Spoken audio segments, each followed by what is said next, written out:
ಮಧ್ಯಪ್ರಾಚ್ಯ ರಾಷ್ಟ್ರಗಳಲ್ಲಿ ಆಗ್ತಾ ಇರುವಂತಹ ಯುದ್ಧ ದಾಳಿ ಪ್ರತಿದಾಳಿಯ ಸ್ವರೂಪಕ್ಕೆ ಸಂಬಂಧಪಟ್ಟಂತೆ ಇನ್ನಷ್ಟು ಡೀಟೇಲ್ಸ್. ಓಕೆ, ಇರಾನ್ನ ಶೈಕ್ಷಣಿಕ ಸಂಸ್ಥೆಗಳ ಮೇಲೆ ಅಮೆರಿಕ ದಾಳಿಯನ್ನು ನಡೆಸಿದೆ.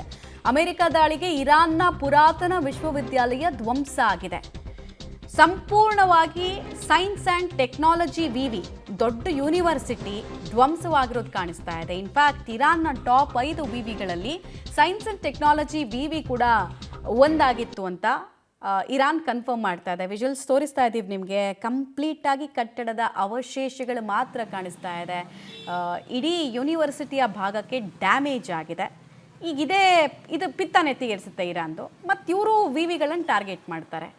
ಅಮೆರಿಕದ ಸೇನಾ ನೆಲೆಗಳು ಮಾತ್ರ ಅರಬ್ ರಾಷ್ಟ್ರಗಳಲ್ಲಿಲ್ಲ, ಇವ್ರದ್ದು ವಿವಿಗಳು ಕೂಡ ಇದ್ದಾವೆ ಅಲ್ಲಿ, ಅದನ್ನು ಹೊಡಿತೀವಿ ನಾವು ಅಂತಾರೆ. ಸೊ ಅಲ್ಲಿಗೆ ಯುದ್ಧ ಸನ್ನಿವೇಶಗಳು ಮುಂದುವರಿಯುತ್ತೆ. ಬಟ್ ಇರಾನ್ಗೆ ಆಗ್ತಾ ಇರುವಂತಹ ಲಾಸ್ ಇದೆಯಲ್ಲ, ಇದೆಲ್ಲವೂ ಕೂಡ ಅಸೆಟ್ಗಳು ಕಳ್ಕೊಳ್ತಾ ಇರೋದು. ಇರಾನ್ನ ಆರ್ಥಿಕ ಸ್ಥಿತಿಗೆ ಮತ್ತೊಂದು ವಿವಿ ರೆಡಿ ಮಾಡಿ ಅಲ್ಲಿ ಶಿಕ್ಷಣ ಕೊಡಿಸೋದು ಈಗ ಸದ್ಯಕ್ಕೆ ತುಂಬ ದೊಡ್ಡ ಸವಾಲಿನ ಕೆಲಸ. ಆಮೇಲೆ ನಾಗರಿಕರು ಇರುವಂತಹ ಜಾಗವನ್ನು ಟಾರ್ಗೆಟೇ ಮಾಡಬಾರ್ದು. ಈ ಅಮೇರಿಕ ವಾರ್ ಕ್ರೈಮ್ನ ಕೂಡ ಮಾಡ್ತಾ ಇದೆ. ಇಂಟರ್ನ್ಯಾಷನಲ್ ರೂಲ್ಸ್ ಇದ್ದಾವೆ, ಲಾ ಇದೆ. ಯುದ್ಧ ಮಾಡಬೇಕಾದ್ರೆ ಎಷ್ಟೊತ್ತಿಗೆ ಮಾಡಬೇಕು, ಎಲ್ಲಿ ಮಾಡಬೇಕು ಅಂತೆಲ್ಲ. ಈ ವಾರ್ ಕ್ರೈಮ್ಗಳನ್ನು ಇಸ್ರೇಲ್, ಅಮೇರಿಕಾ, ಇರಾನ್ ಎಲ್ಲರೂ ಮಾಡ್ತಾ ಇದ್ದಾರೆ. ನಾಗರಿಕ ಪ್ರದೇಶಗಳನ್ನು ಟಾರ್ಗೆಟ್ ಮಾಡೋದು ವಾರ್ ಕ್ರೈಮ್ನ ಭಾಗ. ಬಟ್ ಬಿಡ್ತಿಲ್ಲ. ಹಿಂಗೆ ಯಾಕೆ ಮಾಡ್ತಿದೆ ಅಮೇರಿಕ ಅಂದರೆ ಅವ್ರು ಫ್ರಸ್ಟ್ರೇಟ್ ಆಗ್ತಿದ್ದಾರೆ. ಹೆಂಗೆ ನೋಡಿದ್ರೂ ಬಗ್ಸೋಕ್ಕಾಗ್ತಿಲ್ಲ ಇರಾನ್ನ ಅಂತ.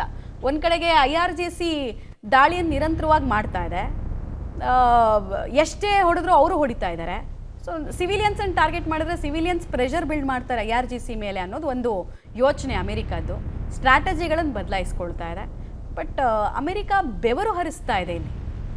ಇರಾಕ್ ಗೆದ್ದಷ್ಟು ಸುಲಭವಾಗಿ ಅಂದರೆ ದಕ್ಕಿಸ್ಕೊಂಡಷ್ಟು ಸುಲಭವಾಗಿ ಇರಾನ್ ಸಿಗ್ತಿಲ್ಲ.